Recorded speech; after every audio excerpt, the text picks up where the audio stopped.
அனைவருக்கும் வணக்கம். நம்ம டெய்லியும் ஹிந்தி நியூஸ் பேப்பரில் இருக்கக்கூடிய முக்கியமான செய்திகளை பார்க்குறோம். இன்றைக்கி என்ன செய்திகள் இருக்குது அப்படிங்கிறத பார்ப்போம். முதல்ல பார்த்தோம் அப்படின்னா, Uttarakhand adopts uniform civil code அப்படின்னு சொல்லி கொடுத்துருக்காங்க. பொது சிவில் சட்டம் அப்படிங்கிறது எப்படி கிரிமினல் லாஸ் எப்படி எல்லாருக்கும் ஒரே மாதிரி இருக்கோ, அதே மாதிரி சிவில் லாஸும் ஒரே மாதிரி இருக்கணுங்கிறத சொல்கிறதா யூனிஃபார்ம் சிவில் கோட். ஆர்டிகல் 44 டிபிஎஸ்பியில் நமக்கு சொல்லப்பட்டிருக்கும் இந்த யூனிஃபார்ம் சிவில் கோட் பற்றி. சரிங்களா? உத்தரகாண்ட் முதல் மாநிலமாக, சுதந்திர இந்தியாவில் முதல் மாநிலமாக உத்தரகாண்டில் இந்த யூனிஃபார்ம் சிவில் கோட் அப்படிங்கிறது நடைமுறைப்படுத்தப்பட்டிருக்கு. சுதந்திர இந்தியான்றதை நம்ம நல்லா புரிஞ்சுக்கணும். ஏன்னா சுதந்திரத்திற்கு முன்னாடியே பார்த்தோம்னா கோவாவில் போர்ச்சுகீசியர்கள் ஆண்டுகிட்டு இருந்தப்பயே அங்கே ஒரு பொது சிவில் சட்டம் அப்படிங்கிறது நடைமுறையில் இருந்துச்சு. அது தொடர்ச்சியாக போயிட்டே தான் இருக்கு. அதனால தான் சுதந்திர இந்தியாவில் முதல் மாநிலமாக நமக்கு உத்தரகாண்டில் இந்த பொது சிவில் சட்டம் அப்படிங்கிறது நடைமுறைப்படுத்தப்பட்டிருக்கு. சரிங்களா? இந்த பொது சிவில் சட்டத்தை பொறுத்த வரைக்கும் முக்கியமான அம்சங்கள் என்னெல்லாம் இருக்கு அப்படின்னு பார்த்தோம்னா, ஹலாலா, இதால், அடுத்தது தலாக் போன்ற நடைமுறைகள்லாம் தடை செய்யப்பட்டிருக்கு. பலதார திருமணங்கள் அப்படிங்கிறது தடை செய்யப்பட்டிருக்கு. அடுத்ததாக பார்த்தீங்க அப்படின்னா, ஆண் பெண் இருபாலருக்குமே சமமான திருமண வயது, ஆண் பெண் இருபாலருக்குமே சமமான இந்த சொத்து உரிமை அப்படிங்கிறது, திருமணங்களை பதிவு செய்யணும், லிவ் இன் ரிலேஷன்ஷிப்பை கூட பதிவு செய்யணும், இதெல்லாமே ஆன்லைனில் பதிவு செய்யணும் அப்படிங்கிறத சொல்லியிருந்தாங்க உத்தரகாண்ட் அரசாங்கத்தில் இருந்து. அதே மாதிரி பார்த்தோன்னா இதில் முக்கியமான சர்ச்சைக்குரிய ப்ரொவிஷன் என்ன அப்படின்னு பார்த்தோன்னா, இந்த லிவ் இன் ரிலேஷன்ஷிப்பை பதிவு பண்ணணும் அப்படிங்கிறது ஒரு சர்ச்சைக்குரிய ப்ரொவிஷனாக பார்க்கப்படுச்சு. சரிங்களா?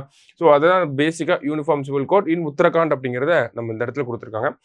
மெயின்ஸ் பாயிண்ட் ஆஃப் வியூவில் பார்த்தோன்னா pros and cons of uniform civil code அப்படிங்கிறதா நமக்கு இன்கேஸ் கேட்டாங்கன்னா கேட்க முடியும். சரிங்களா? ஸோ யூனிஃபார்ம் சிவில் கோட் எதனால தேவை, எதனால வேண்டாம் அப்படிங்கிறத சொல்கிறாங்க. ஏன்னா வேண்டாம் அப்படிங்கிறதுக்கு நிறைய பாயிண்ட் சொல்லலாம். நமக்கு டைவர்சிட்டி அப்படிங்கிறது அதிகமாக இருக்குது. நம்ம இந்தியாவில் பார்த்தோம் அப்படின்னா கல்ச்சரல் டைவர்சிட்டியும் நிறையா இருக்குது, ரிலீஜியஸ் டைவர்சிட்டி அப்படிங்கிறதுமே நிறையா இருக்குது. அடுத்ததாக பார்த்தீங்க அப்படின்னா நம்ம மத சுதந்திரத்துக்குள்ளே தலையிடுற மாதிரி இருக்கும் அப்படிங்கிறது.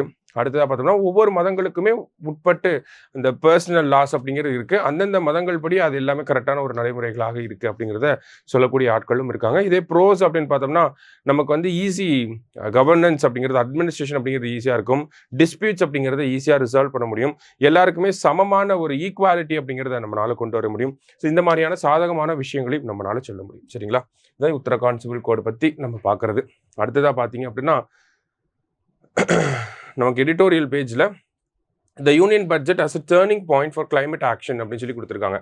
அதாவது நம்ம 2025ஆம் ஆண்டில் இருக்கோம். நம்மளுடைய பிரதமர் அவர்கள் COP26 பார்த்தீங்கன்னா கிளாஸ்கோவில் 2022ஆம் ஆண்டு ஒரு நேஷனலி டிட்டர்மைன்டு கான்ட்ரிபியூஷன் NDC அப்படின்னு சொல்லி ஒரு சில இலக்குகள், பஞ்சாமிர்த இலக்குகள் அப்படிங்கிறத வெளியிட்டிருப்பார். அதில் பார்த்தோம்னா 500 GW of renewal energy, 50% of energy from non fossil resources, இந்த மாதிரி பல்வேறு 45% கார்பன் இன்டென்சிட்டியை கம்மி பண்ணணும். அடுத்தது 1 billion tons of carbon sequestration பண்ணணும். இதெல்லாமே 2030க்குள்ளே அடையக்கூடிய டார்கெட்ஸ். ஓகேங்களா? 2070 இந்த நெட் ஜீரோ டார்கெட் அப்படிங்கிறத நம்ம வச்சிருக்கோம். ஓகே, 2030 ஒரு 4 டார்கெட்டை நம்ம அச்சீவ் பண்ணணும். அதுக்கு கரெக்டாக இன்னும் ஒரு 5 வருடங்கள் தான் இருக்கு. ஆனால் இந்தியா அந்த இலக்குகளை நோக்கி நகர்ந்து இருக்கிறாங்களா அப்படின்னு பார்த்தோம்னா அதில் ஒரு சில மிஸ்ஸிங் பாயிண்ட்ஸ் அப்படிங்கிறது இருக்கு. இன்ஃபேக்ட் நம்ம பார்த்தோம்னா 500 GW ஆஃப் ரெனியூபிள் எனர்ஜி வச்சிருக்கணும் அப்படிங்கிறது நம்மளுடைய இலக்குகளில் இருக்கு. ஆனால் 2025 இந்தியாவோட கரண்ட் கெப்பாசிட்டி எவ்வளோ இருக்கு அப்படின்னு பார்த்தோம்னா 203 GW தான் இருக்கு அப்படிங்கிறது இந்த ஆர்டிக்கிளில் நமக்கு கொடுத்துருக்காங்க. இப்போ இமிடியேட்டான ஒரு இன்டர்வென்ஷன், பாலிசி சப்போர்ட், சப்சிடிஸ்லாம் தேவைப்படுது நம்ம இந்த இலக்குகளை அடையணும் அப்படின்னா. சரிங்களா? அதுதான் இங்கே கொடுத்துருக்காங்க. இப்போ ரீசெண்டாக பார்த்தோம்னா அரசாங்கம் நிறைய திட்டங்களை கொண்டு வந்திருக்காங்க. குறிப்பாக பார்த்தோம்னா ரூஃப்டாப் சோலார் பேனல், சூரியகர் முஃப்த் பிஜிலி யோஜனாவுக்கு கீழே சூரியகர் முஃப்த் பிஜிலி யோஜனா அப்படிங்கிறத கொண்டு வந்திருக்காங்க. வியபிலிட்டி கேப் ஃபண்டிங் அப்படிங்கிறது இருந்துச்சு. வேற என்ன திட்டங்கள் நமக்கு இருந்துச்சு அப்படின்னு பார்த்தோம்னா எலக்ட்ரிக் வெஹிக்கிள்ஸ் ப்ரொமோட் பண்ண ஆரம்பிச்சாங்க. National electric mobility mission plan அப்படிங்கிறதுலாம் இருந்துச்சு. அடுத்தது நேஷனல் கிரீன் ஹைட்ரஜன் மிஷன் இருக்கு. ஆஃப்ஷோர் விண்ட் எனர்ஜியை ப்ரொமோட் பண்ணுறதுக்கு வியபிலிட்டி கேப் ஃபண்டிங் அப்படிங்கிற திட்டங்கள்லாம் கொண்டு வந்திருந்தாங்க. இருந்தாலும் பார்த்தோம்னா நம்மளுடைய கெப்பாசிட்டி 200 GW தான் இருக்குது. அப்போ ஒவ்வொரு திட்டங்களையும் மறுபடியும் இம்ப்ளிமெண்டேஷன் கேப் அப்படிங்கிறது நிறையா இருக்குது, அதை அட்ரஸ் பண்ணணும் அப்படின்னு சொல்லியிருக்காங்க. குறிப்பாக பார்த்தோம்னா இந்த சூரியகர் முஃப்த் பிஜிலி யோஜனா திட்டத்துக்கு கீழே 1.45 crore ரிஜிஸ்ட்ரேஷன்ஸ் நடந்திருக்கு. எங்கள் வீட்டில் நாங்கள் ரூஃப்டாப் சோலார் வச்சுக்கிறோம் அப்படின்னு சொல்லி கிட்டத்தட்ட 1.45 crore பீப்புள் ரிஜிஸ்டர் பண்ணியிருக்காங்க. ஆனால் எவ்வளோ பேர் வீட்டில் ஆக்சுவலி இருக்குது அப்படின்னு பார்த்தோம்னா 6 லட்சம் பேர் வீட்டில் தான் இருக்குது. அப்போ இந்த இம்ப்ளிமெண்டேஷன் கேப் அப்படிங்கிறத அட்ரஸ் பண்ணணும் அப்படிங்கிறத சொல்லியிருக்காங்க. அடுத்ததாக பார்த்தீங்க அப்படின்னா இந்த சோலார் எனர்ஜி அடாப்ஷனில் முக்கியமாக இருக்கக்கூடிய பிரச்சனை என்னன்னா domestic manufacturing of solar panels அப்படிங்கிறது கிடையாது. கிட்டத்தட்ட கம்மியாக தான் இருக்குது. இந்தியாவோட தேவைக்கு தேவை 100% இருக்குன்னா, ஆனால் டொமஸ்டிக் மேனுஃபேக்சரிங் அப்படிங்கிறது ஒரு 40% தான் இருக்கு. அதனால என்ன ஆகுது அப்படின்னு பார்த்தோம்னா, டொமஸ்டிக் சோலார் பேனல்ஸ் வந்து விலை அதிகமா இருக்கு compared to imported solar panels. அதுதான் இந்த ஆர்டிக்கல்ல சொல்ல வராங்க. சரிங்களா? இப்போ டொமஸ்டிக் மேனுஃபேக்சரிங்கை ப்ரொமோட் பண்றதுக்காக ப்ரொடக்ஷன் லிங்க்டு இன்சென்டிவ்ஸ் இந்த மாதிரியான விஷயங்களை பட்ஜெட்ல அனௌன்ஸ் பண்ணணும் அப்படின்னு சொல்றாங்க. அதே மாதிரி இந்தியாவோட ரயில்வேஸ் பார்த்தோம்னா, அவங்க கிட்ட இருக்கக்கூடிய இடங்கள், லேண்ட் அதெல்லாமே சேர்த்து வச்சு பார்க்குறப்ப ரயில்வேஸ்னால இந்தியன் ரயில்வேஸ்னால மட்டுமே ஒரு 5 ஜிகாவாட் ஆஃப் எனர்ஜி வந்து ப்ரொடியூஸ் பண்ண முடியும். அப்போ அந்த பொட்டன்ஷியலையும் நம்ம பில்ட் பண்ணணும் அப்படிங்கிறத சொல்லியிருக்காங்க. அடுத்ததாக பார்த்தீங்கன்னா, யூரோப்பியன் யூனியன் இந்த கார்பன் பார்டர் அட்ஜஸ்ட்மெண்ட் மெக்கானிசம் அப்படிங்கிறத கொண்டு வர போறாங்க ஜனவரி 1, 2026 இருந்து. இந்த கார்பன் பார்டர் அட்ஜஸ்ட்மெண்ட் மெக்கானிசம்னா என்னன்னா, யூரோப்பியன் யூனியனுக்குள்ள ஏதாவது ஒரு ப்ராடக்ட் உள்ள வருது, அந்த ப்ராடக்ட் வந்து கார்பனை எமிட் பண்ணக்கூடிய ப்ராடக்டா இருந்துச்சு அப்படின்னா, அந்த பர்டிகுலர் ப்ராடக்ட் மேல ஒரு கார்பன் டாக்ஸ் அப்படிங்கிறத போடுவாங்க. ஓகேங்களா? அதை இப்போ எக்ஸாம்பிளுக்கு சிமெண்ட் உள்ள போகுது அப்படின்னா, அந்த சிமெண்ட் கார்பனை எமிட் பண்ற மாதிரி இருக்கும். அந்த சிமெண்ட் மேல ஒரு வரி போடுவாங்க, கார்பன் வரி அப்படின்னு சொல்லி. ஸோ இந்த ஒரு மெக்கானிசம் அப்படிங்கிறது ஜனவரி 1, 2026 இருந்து நடைமுறைக்கு வரப்போகுது. இதனால இந்தியா போன்ற நாடுகள் கண்டிப்பா பாதிக்கப்படும். ஏன் அப்படின்னு பார்த்தோம்னா, கிட்டத்தட்ட நம்மளுடைய வர்த்தகம் அப்படிங்கிறது $8 பில்லியன் வந்து இருக்கு.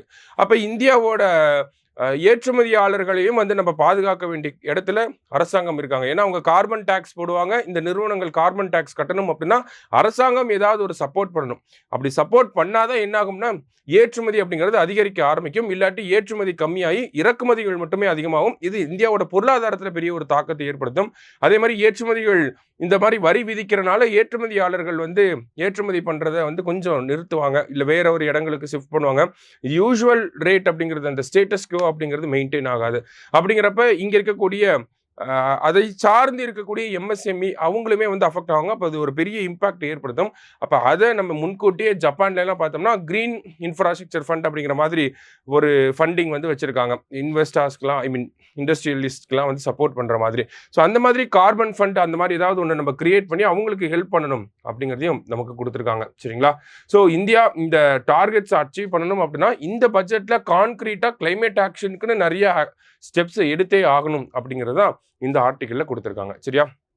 அடுத்ததா பார்த்தீங்க அப்படின்னா, நமக்கு ஒரு தொற்று அப்படிங்கிறது பரவிட்டு இருக்கு. என்ன தொற்று அப்படின்னு பார்த்தோம்னா, கில்லியன் பேர் சிண்ட்ரோம் அப்படின்னு சொல்லி. ஸோ இந்த கில்லியன் பேர் சிண்ட்ரோம் அப்படின்னா என்னன்னா, நம்மளோட இம்யூன் சிஸ்டமே நம்மளோட நர்வ்ஸை வந்து அட்டாக் பண்ணும். அதுதான் இந்த கில்லியன் பேர் சிண்ட்ரோம் அப்படிங்கிறது. கிட்டத்தட்ட பார்த்தோம்னா இந்தியாவில் ஒரு 41 பேருக்கு இந்த கில்லியன் பேர் சிண்ட்ரோம் இருக்கிறதாக மத்திய அரசாங்கத்திலேருந்து சொல்லியிருக்காங்க.